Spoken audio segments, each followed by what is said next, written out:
Mesdames, Messieurs, chers collègues et amis, me voilà de retour pour une troisième conférence intitulée Un âge d'or juif déplacé d'un siècle. Nous commençons à toucher du doigt les débuts de l'isolation des Juifs du Maghreb et d'Al-Andalus. Leur isolation dans des quartiers distinctifs de par la loi que dorénavant, c'est-à-dire à partir du XIe siècle, Taïfa, par la loi Taïfa, c'est-à-dire de la discorde.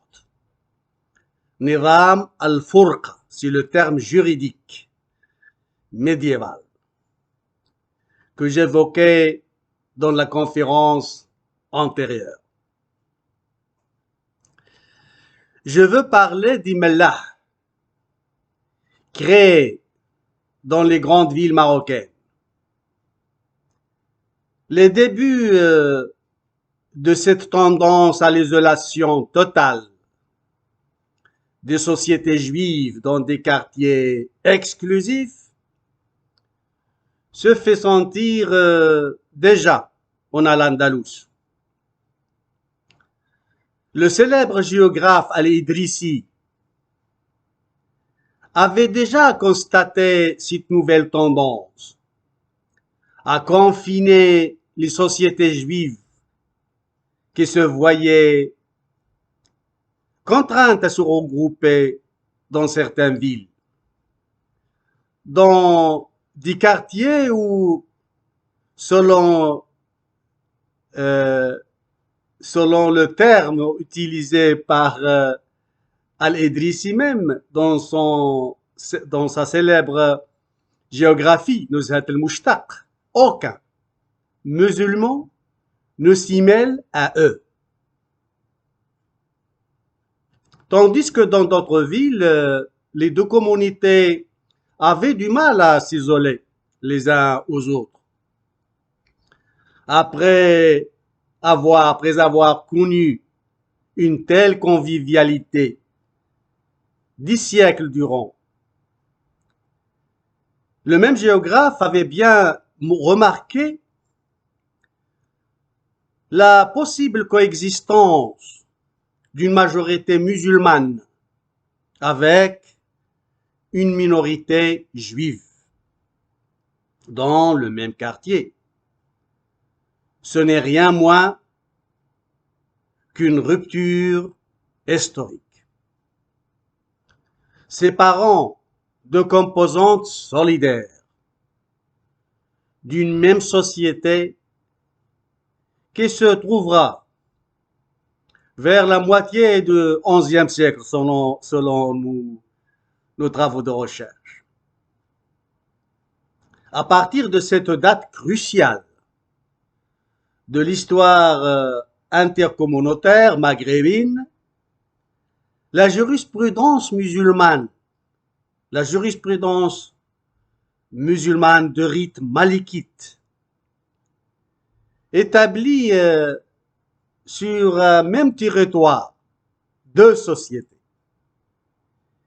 qu'elles pensent être distinctes. Ce que l'éminent jurisconsulte courdoin Ibn Sahl, le grand Ibn Sahl, avec ses travaux éminents, a bien connoté en utilisant les termes de société juive. Mujtama al-Yahoud, c'est son terme, le terme utilisé par lui dans son livre, dans ses Ahkam al-Kubra, que j'ai consulté dans son état manuscrit, de divers manuscrits, à l'antérieure Bibliothèque générale de Rabat, l'actuelle Bibliothèque nationale du Maroc, et aussi de la société musulmane. Mujtama al-Islam, c'est aussi son terme, le terme utilisé, jurisprudent de loi sociale durant l'époque médiévale. Il semble qu'avec l'avènement des Almoravides, la séparation entre les deux groupes s'est amplifiée. Seules les familles pauvres n'avaient pu se déplacer et s'étaient trouvées contraintes à demeurer loin de leur communauté d'appartenance. Ne disposant d'un jugement instituant la mise en vente, ce sont des termes extraits des sources des textes anciens. La mise en vente de la maison d'un orphelin, traduit bien sûr, situé en plein quartier juif, afin de pouvoir déplacer la résidence de cet orphelin musulman, et permettre à l'orphelin de quitter l'environnement juif vers un voisinage musulman. C'est durant le XIe siècle. L'histoire de cette déchirure de tissu social maghrébo-andalou reste à écrire et à analyser intégralement. Nous sommes dans l'état actuel de la recherche historique, nous sommes encore loin d'avoir établi les origines des tourments subis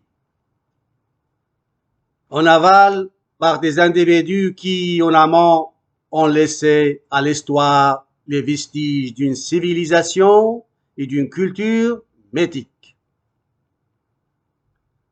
Ce que la plupart des chercheurs ont tenu pour être un âge d'or de la culture juive pourrait bien avoir reflété que les dernières lueurs précédant la pénombre qui n'a pas tardé à assombrir l'Occident musulman.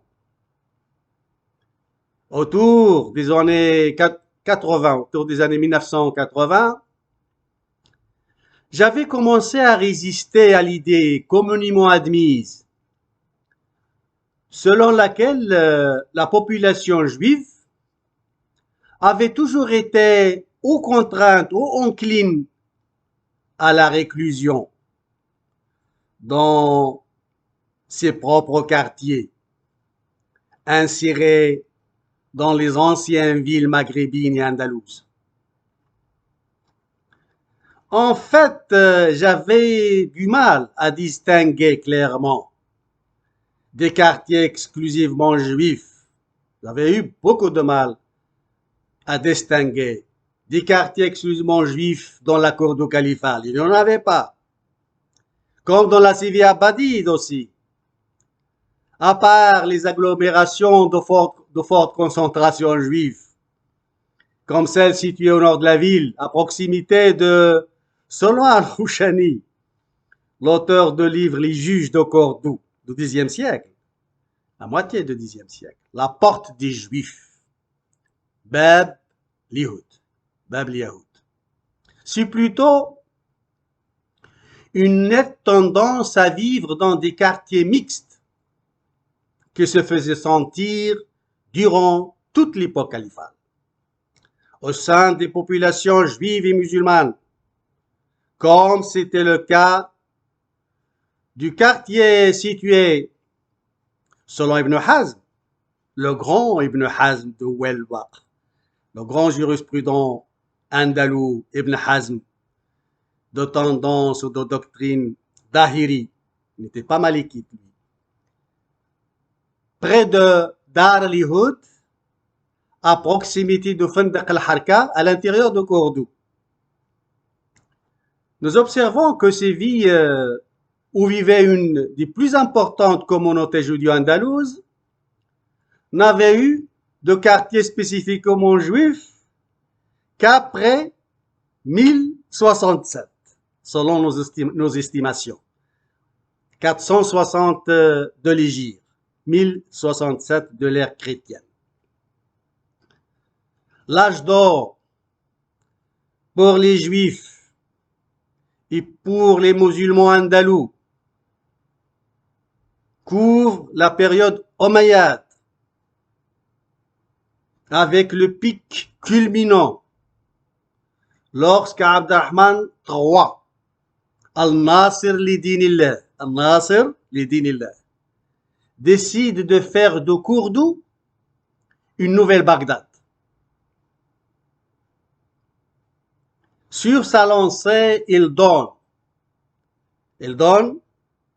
les textes que j'ai consultés, note textuellement, avec la traduction, un coup d'envoi aux études talmudiques, historiques, juridiques, afin que les Juifs d'Occident, de tout l'Occident, deviennent indépendants et n'aient plus à recourir aux autorités rabbiniques de Bagdad.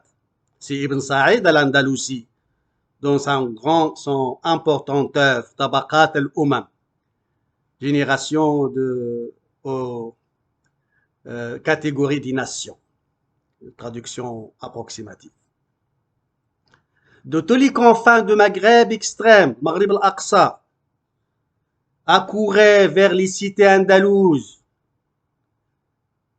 des savants, des artisans et des commerçants. Il reste à évaluer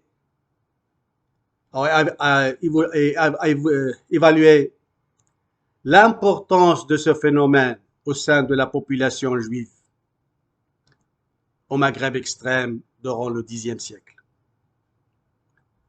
Les sources arabes contiennent quelques indications, quelques importantes indications, que la recherche historique ne s'est pas encore engagée à déchiffrer.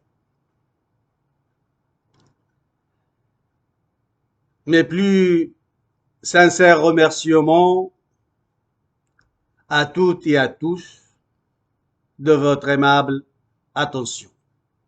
Et à la prochaine conférence, Inch'Allah.